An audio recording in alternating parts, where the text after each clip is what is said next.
एक गरीब किसान की कहानी। बहुत समय पहले की बात है। एक छोटे से गांव में रामू नाम का एक गरीब किसान रहता था। उसके पास न तो ज्यादा जमीन थी, न ही अच्छे औजार और न ही पैसे। उसका घर भी मिट्टी का बना हुआ था, जिसकी छत हर बारिश में टपकती रहती थी।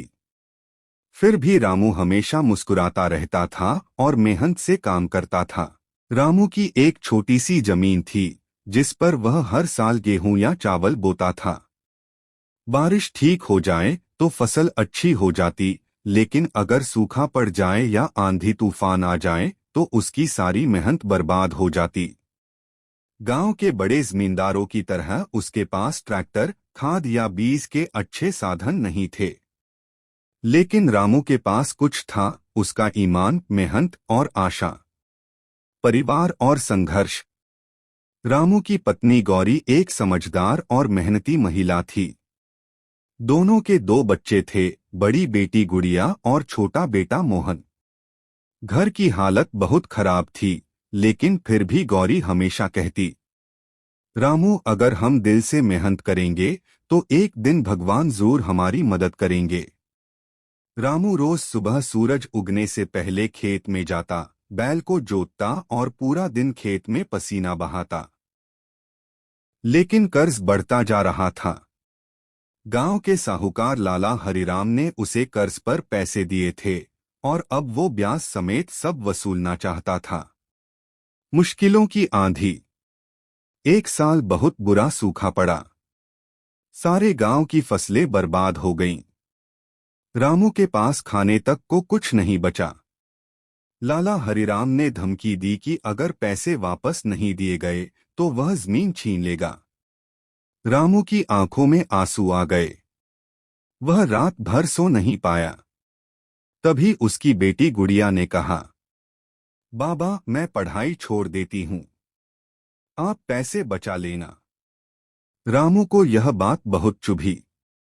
वह नहीं चाहता था कि उसकी गरीबी उसके बच्चों के भविष्य को अंधकार में डुबो दे।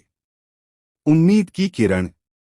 अगली सुबह रामू गांव के पास के शहर गया, जहां सरकार की तरफ से किसानों के लिए एक योजना चलाई जा रही थी, कृषि सहयोग योजना।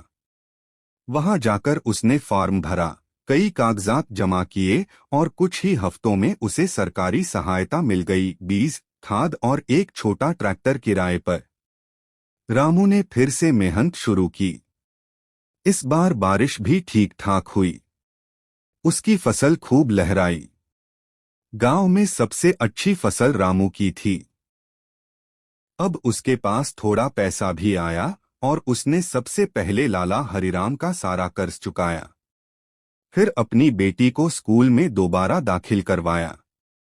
बदलाव और प्रेरणा। अब रामू सिर्फ अपने लिए नहीं, गांव के दूसरे गरीब किसानों की मदद भी करने लगा। वह उन्हें सरकारी योजनाओं की जानकारी देता, खेती के नए तरीकों के बारे में बताता और बीज साझा करता। कुछ सालों में रामू का जीवन पूरी तरह बदल गया। वह अब भी वही मिट्टी का घर में रहता था, लेकिन अब वह आत्मसम्मान से भरा हुआ था। गांव वाले अब उसे रामू चाचा, प्रेरणा का स्रोत कहने लगे। सीख बटा संदेश। इस कहानी से हमें यह सीखने को मिलता है कि चाहे कितनी भी कठिनाइयां क्यों न हो, ईमानदारी, मेहनत और आशा से सब कुछ बदला जा सकता है। कभी हार मत मानो, क्योंकि हर अंधेरी रात के बाद एक सुनहरी सुबह जरूर आती है।